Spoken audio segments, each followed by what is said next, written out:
Hello my dear students, welcome to Learner's World. In this video, I talk about Unit 1 Glimpses of Greatness. Quest for a Theory of Everything, Part 1. About the author, Kitty Gale Ferguson is a science writer, lecturer and professional musician.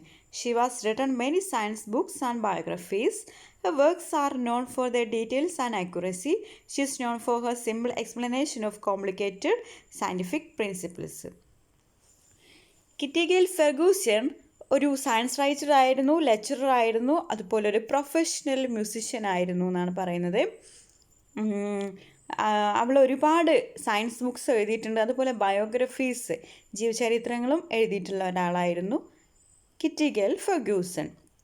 അതുപോലെ അവളുടെ works അറിയപ്പെട്ടിരുന്നത് details and accuracy, അതായത് വിശദമായിട്ട് എഴുതുന്ന ഒരു പ്രവണത ഉണ്ടായിരുന്നു kitty GAIL ഫെർഗ്യൂസന്. അതുപോലെ ആക്യുറസി, നല്ല കറക്റ്റായിരിക്കും, കൃത്യതയോട് കൂടിയിട്ടും ഡീറ്റെയിൽ ആയിട്ടും എഴുതുക എന്നുള്ള അതിലാണ് നമ്മുടെ കിറ്റി ഗെയിൽ ഫെർഗ്യൂസൻ അറിയപ്പെട്ടിട്ടുണ്ടായിരുന്നത്. അതുപോലെ she is known for her simple explanation of complicated scientific principles. അതുപോലെ കുറച്ച് കോംപ്ലിക്കേറ്റഡ് ആയിട്ടുള്ള സയൻറ്റിഫിക് പ്രിൻസിപ്പിൾസ് വളരെ സിമ്പിളായിട്ട് എക്സ്പ്ലെയിൻ ചെയ്യാനൊക്കെ കഴിവുള്ള ഒരാളായിരുന്നു Kitty Gail Ferguson. On 29 April 1980, in the Cockcroft Lecture Room, many scientists and university dignitaries were seated. The occasion was the inaugural lecture by a new Lucasian professor of mathematics, Stephen Hawking, who was a mathematician and physicist. He was 38 years old. 29 April 1980. അവിടെ കുറച്ച് സയൻറ്റിസ്റ്റും university ഡിഗ്നിറ്ററീസും എല്ലാവരും ഒരുമിച്ച് കൂടി ഒരു lecture റൂമിൽ ഒരുമിച്ച് കൂടിയിരിക്കുകയാണ്. അതിൻ്റെ ഒരു ഒക്കേഷൻ എന്ന് പറയുന്നത് ഒരു ഇനാഗുറൽ ലെക്ചർ നടത്തുന്നുണ്ട്. സ്റ്റീഫൻ ഹോക്കിങ്സ് ആണ് ആ ഇനാഗുറൽ ലെക്ചർ നടത്തുന്നത്. അദ്ദേഹം പ്രൊഫസർ ഓഫ് മാത്തമാറ്റിക്സ് ആണ്, അതുപോലെ അദ്ദേഹം ഒരു ഫിസിസ്റ്റ് ആണ് എന്നാണ് പറയുന്നത്. അദ്ദേഹത്തിന് 38 years old ഉണ്ട്. The title of the lecture was "Is End in Sight for a Theoretical Physics?" His listeners were surprised when Hawking said it was. He invited them to join him in a sensational escape through time and space to find the Holy Grail of science, the theory that explains the universe and everything that happens in it. The Holy Grail is the cup used by Jesus Christ at the Last Supper. അപ്പോൾ ഈ ഒരു ലെക്ചറിൻ്റെ title എന്ന് പറയുന്നത് theoretical ഫിസിക്സിൻ്റെ അവസാനം കണ്ടു തുടങ്ങിയോ എന്നുള്ളതായിരുന്നു അതിൻ്റെ ടൈറ്റിൽ. അപ്പോൾ അതിന് മറുപടിയായിട്ട് നമ്മൾ സ്റ്റീഫൻ ഹോക്കിങ്സ് യെസ് എന്ന് പറഞ്ഞിട്ടുണ്ട്, അതെ എന്ന് പറഞ്ഞിട്ടുണ്ട്. ആ ഒരു ഉത്തരം അവിടെ ഉണ്ടായിരുന്ന ഓഡിയൻസിനൊക്കെ ഭയങ്കര സർപ്രൈസ്ഡ് ആക്കി എന്നാണ് പറയുന്നത്. അദ്ദേഹം അവരെ എല്ലാവരും കൂടെ വിളിച്ചിട്ട് ഒരു അന്വേഷണ യാത്രക്ക് ക്ഷണിച്ചു. അതായത് സ്പേസിൽ കൂടിയും സമയത്തിൽ കൂടിയും ഒക്കെയുള്ള ഒരു യാത്രയായിരിക്കും അത് എന്നാണ് പറയുന്നത്. അവരുടെ യാത്രയുടെ ലക്ഷ്യം, അതായത് നമ്മളുടെ യൂണിവേഴ്സ്, നമ്മളുടെ പ്രപഞ്ചത്തെ പറ്റിയും അതിൽ സംഭവിക്കുന്ന എല്ലാ കാര്യങ്ങളെ പറ്റിയിട്ടുള്ള ഒരു സിദ്ധാന്തമാണെന്നാണ് പറയുന്നത്. Stephen Hawking sat silently in a wheelchair as one of his students read his lecture to the audience. അങ്ങനെ നമ്മളുടെ ലെക്ചർ സ്റ്റാർട്ട് ചെയ്തു. ആ സമയത്ത് സ്റ്റീഫൻ ഹോക്കിങ്സ് ഒരു വീൽ ചെയറിൽ ഇങ്ങനെ സൈലൻ്റ് ആയിട്ടിരിക്കുകയാണ്. അദ്ദേഹത്തിൻ്റെ ഒരു സ്റ്റുഡൻറ്റ് എന്ത് ചെയ്തു, ആ ഒരു ലെക്ചർ ഓഡിയൻസിന് മുമ്പിൽ എന്ത് ചെയ്തു, റീഡ് ചെയ്തു. Judging by his appearance, Hawking did not look the kind of a person to lead any adventure. അങ്ങനെ നമ്മൾ സ്റ്റീഫൻ ഹോക്കിങ്സിനെ കണ്ടു കഴിഞ്ഞാൽ അദ്ദേഹത്തിൻ്റെ അപ്പിയറൻസ് ഒരു വലിയ സാഹസിക യാത്രക്ക് പറ്റിയ ഒരാളായി ഹോക്കിങ്സിനെ നമുക്ക് കാണാൻ കഴിയില്ല. അദ്ദേഹത്തിൻ്റെ അപ്പിയറൻസ് അങ്ങനെയായിരുന്നു എന്നാണ് പറയുന്നത്. അതായത് അദ്ദേഹം സൈലൻ്റായിട്ട് വീൽ ചെയറിൽ ഇരിക്കുകയാണ്, അല്ലാതെ ഒരു അഡ്വഞ്ചറസ് ജേർണി നടത്താനുള്ള ഒരു അപ്പിയറൻസ് കാണാൻ കഴിഞ്ഞില്ല. Hawking did not look the kind of a person to lead any adventure. Hawking was born on 8 January 1942 in Oxford, England. It was exactly 300 years after the death of Galileo, the father of modern science. Frank and Isabel Hawking, Stephen's parents, were not wealthy. അപ്പോൾ നമ്മളുടെ Stephen Hawkins ജനിച്ചത് 8 ജനുവരി 1942 ഇംഗ്ലണ്ടിലെ ഓക്സ്ഫോർഡിലായിരുന്നു അദ്ദേഹം bone ചെയ്തത്. ഗലീലിയോയുടെ മരണത്തിൻ്റെ 300ാം വാർഷികമായിരുന്നു ആ ഒരു വർഷം എന്നാണ് പറയുന്നത്. ഗലീലിയോ ആണ് ആധുനിക ശാസ്ത്രത്തിൻ്റെ പിതാവ് എന്നറിയപ്പെടുന്നത്. പിന്നീട് ഹോക്കിങ്സിൻ്റെ പാരൻസ്, അദ്ദേഹത്തിൻ്റെ ഫാദർ ഫ്രാങ്കും മദർ ഇസബൽ ഹോക്കിങ്സും ആയിരുന്നു. അവരത്ര വെൽത്തി ആയിരുന്നില്ല, ധനികരായിരുന്നില്ല. But they believed in the value of education. പക്ഷെ അവർ എഡ്യൂക്കേഷൻ്റെ വാല്യൂവിൽ, മൂല്യത്തിൽ അവർ വിശ്വസിച്ചിരുന്നു. So, they wanted to send Stephen to Westminster Public School, which is in the heart of London. Unfortunately, Stephen was ill at the time of the scholarship examination for Westminster. So, he attended the local St. Albans School. അങ്ങനെ അവൻ്റെ പാരൻസിന് value of education നന്നായിട്ട് അറിയാവുന്നത് കൊണ്ട് തന്നെ അവരുടെ മകനെ എന്ത് ചെയ്തു, നല്ല ഒരു സ്കൂളിൽ ചേർക്കണം എന്നുള്ള ഒരു ആഗ്രഹം ഉണ്ടായിരുന്നു അവർക്ക് ഹോക്കിങ്സിനെ ലണ്ടനിലുള്ള വെസ്റ്റ്മിനിസ്റ്റർ പബ്ലിക് സ്കൂളിൽ വിടണമെന്നായിരുന്നു ആഗ്രഹം. പക്ഷേ ഹോക്കിങ്സിന് ആ സമയം അസുഖം ബാധിക്കുകയും സ്കോളർഷിപ്പ് പരീക്ഷ എഴുതാൻ സാധിക്കാതെ പോവുകയും ചെയ്തു. അതുകൊണ്ട് അവന് സെൻറ്റ് ആൽബൈൻ സ്കൂളിലാണ് അവനെ ചേർത്തത്. Stephen was not a miracle boy. He was just an ordinary English boy. He was slow in learning to read and his handwriting was bad. He was ranked somewhere in the middle of the class. In his defense, Stephen Hawking now says it was a very bright class, meaning he was not among the top students because all the students in the class were very bright. Stephen അത്ര മിടുക്കനായിരുന്നില്ല, അതായത് അത്ര bright student ആയിരുന്നില്ല. അവനൊരു average student ആയിരുന്നു എന്നാണ് പറയുന്നത്. അവനൊരു ordinary, സാധാരണ ഒരു കുട്ടിയായിരുന്നു സ്റ്റീഫൻ ഹോക്കിങ്സ്. അവന് പഠിക്കാനും എഴുതാനൊക്കെ വളരെ സ്ലോ ആയിരുന്നു. വായിച്ചാലൊന്നും പെട്ടെന്ന് മനസ്സിലാവാത്ത ഒരു ആവറേജ് സ്റ്റുഡൻ്റ് ആയിരുന്നു നമ്മളുടെ സ്റ്റീഫൻ ഹോക്കിങ്സ്. അതുകൊണ്ട് തന്നെ അവന് ക്ലാസ്സിലൊക്കെ കുറച്ച് ബാക്കിലായിരുന്നു. അപ്പോൾ അവനെ തന്നെ ന്യായീകരിക്കാൻ വേണ്ടിയിട്ട് അവനൊരു കാര്യം പറഞ്ഞിട്ടുണ്ടായിരുന്നു. It was a very bright class, meaning he was not among the top students because all the students in the class were very bright. അപ്പോൾ അവനിങ്ങനെ പറഞ്ഞിട്ടുണ്ടായിരുന്നു, ഞങ്ങൾ ക്ലാസ്സിൽ പഠിക്കുന്ന എല്ലാ കുട്ടികളും നല്ല ബ്രൈറ്റാണ്, നല്ല ബുദ്ധിജീവികളാണ്. അതുകൊണ്ട് തന്നെ അതാണ് ഞാനിങ്ങനെ എനിക്ക് ടോപ്പ് റാങ്ക് കിട്ടാതെ പോയത്, മുൻപന്തിയിൽ എത്താൻ കഴിയാതെ പോയതെന്ന് അവന് സ്വയം ന്യായീകരിച്ചിട്ടുള്ള ഒരു കാര്യമായിരുന്നു എന്നാണ് പറയുന്നത്. At 14, Stephen decided to study mathematics and physics. His father was not happy because he said there were no jobs in mathematics except teaching.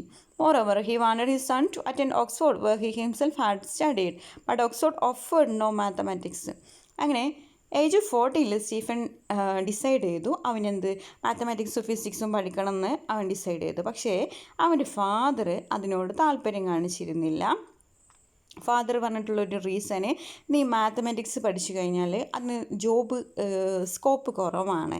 അതായത് ജോബ് എന്ന് പറയുന്നത് ഒരു ടീച്ചിങ് മാത്രമേ ഉണ്ടാകുള്ളൂ, അതിൽ ഒതുങ്ങിപ്പോകും എന്നാണ് പറഞ്ഞിട്ടുണ്ടായിരുന്നത്.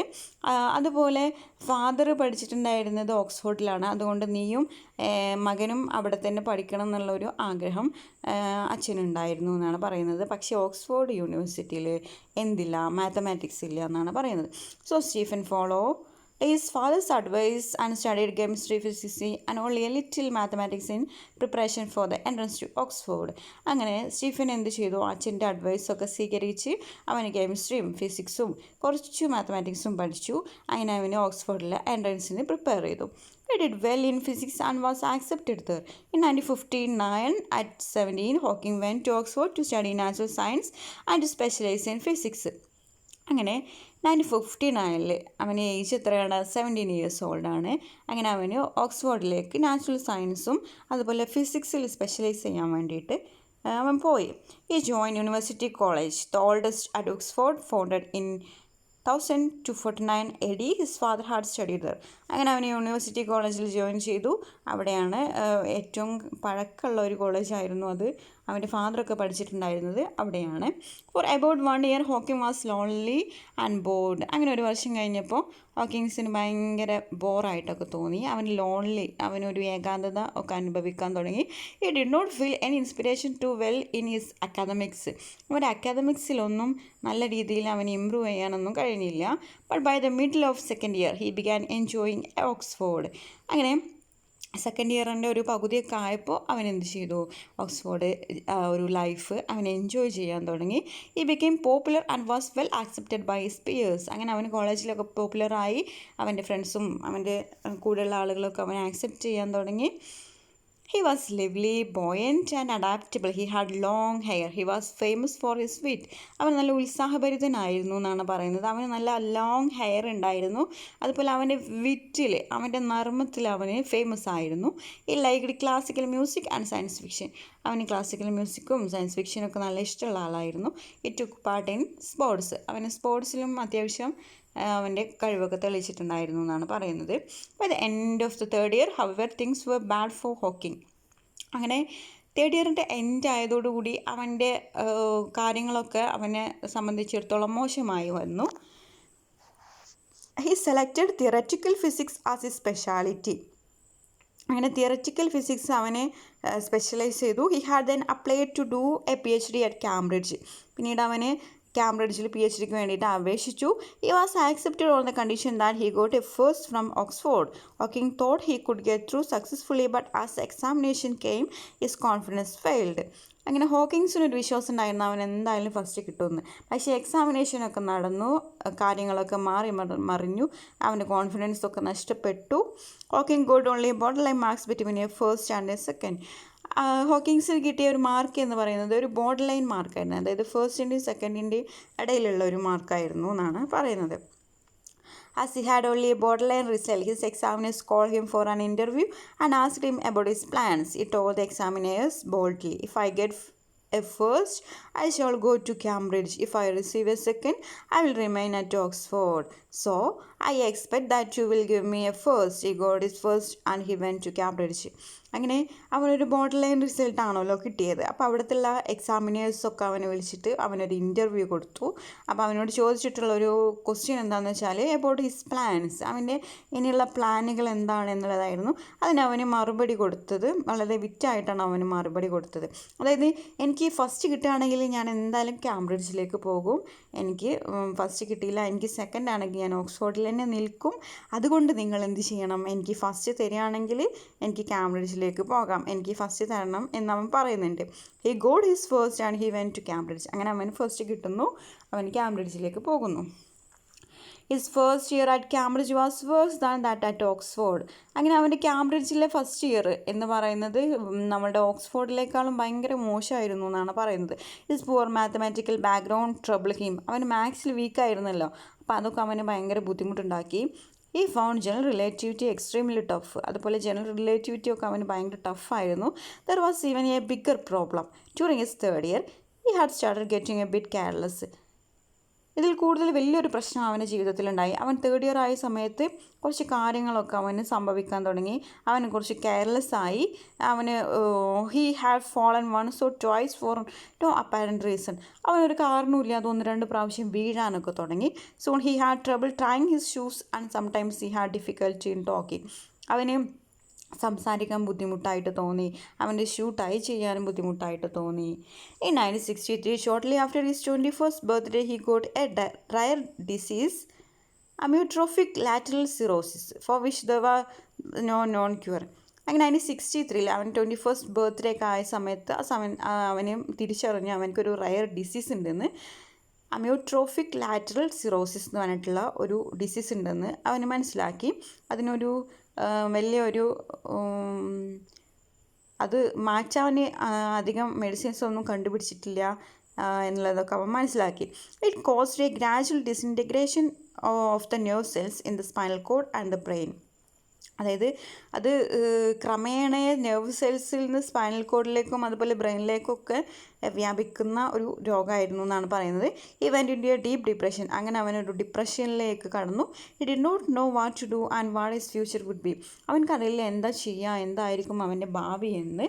He said that his dreams at that time were very confused. ആ സമയത്ത് അവൻ്റെ ഡ്രീം എന്ന് പറയുന്നത് ഒരു കൺഫ്യൂസ്ഡ് ആയിരുന്നു, ഒരു ആശയക്കുഴപ്പത്തിലായിരുന്നു. Before his condition was diagnosed he was bored with life.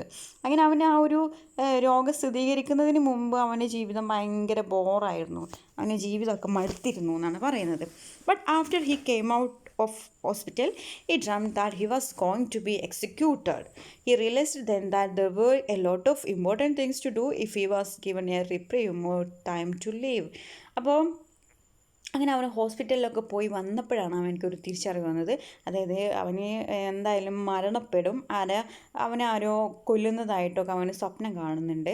അപ്പോൾ അവന് കൂടുതൽ ജീവിക്കണം എന്നുള്ള, കുറച്ചും കൂടെ എനിക്ക് ജീവിതം കിട്ടണം എന്നുള്ള ഒരു ആഗ്രഹമൊക്കെ ആ ഒരു സമയത്താണ് അവൻ്റെ മനസ്സിലേക്ക് വന്നത്.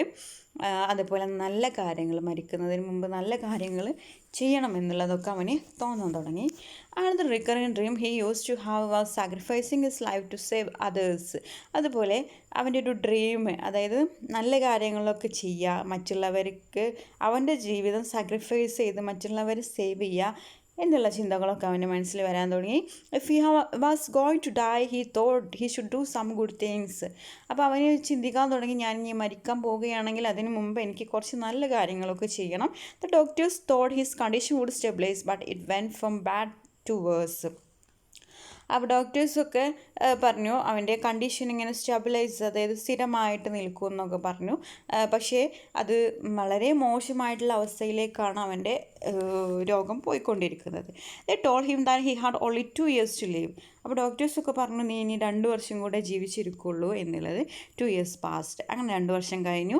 The disease slow down. പക്ഷേ രോഗം മെല്ലെ മെല്ലെ കുറയാൻ തുടങ്ങി. He did not die. അവൻ മരിച്ചിട്ടില്ല.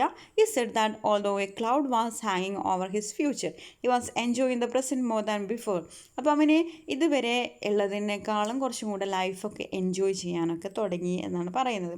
Okay, was getting some more time to live ആ ലൈഫ് വാസ് പ്രഷ്യസ്. അവന് കൂടുതൽ, എനിക്ക് കുറച്ചും കൂടെ സമയം എനിക്ക് ജീവിക്കാൻ കിട്ടിയിരുന്നെങ്കിൽ എന്ന് അവൻ ആഗ്രഹിക്കാൻ തുടങ്ങി. അതുപോലെ ലൈഫ് ഒരു പ്രഷ്യസ് ആയിട്ട് കാണാൻ തുടങ്ങി. I conclude here. Thank you for watching our video. If you are interested, please subscribe, comment, share, like. Thank you.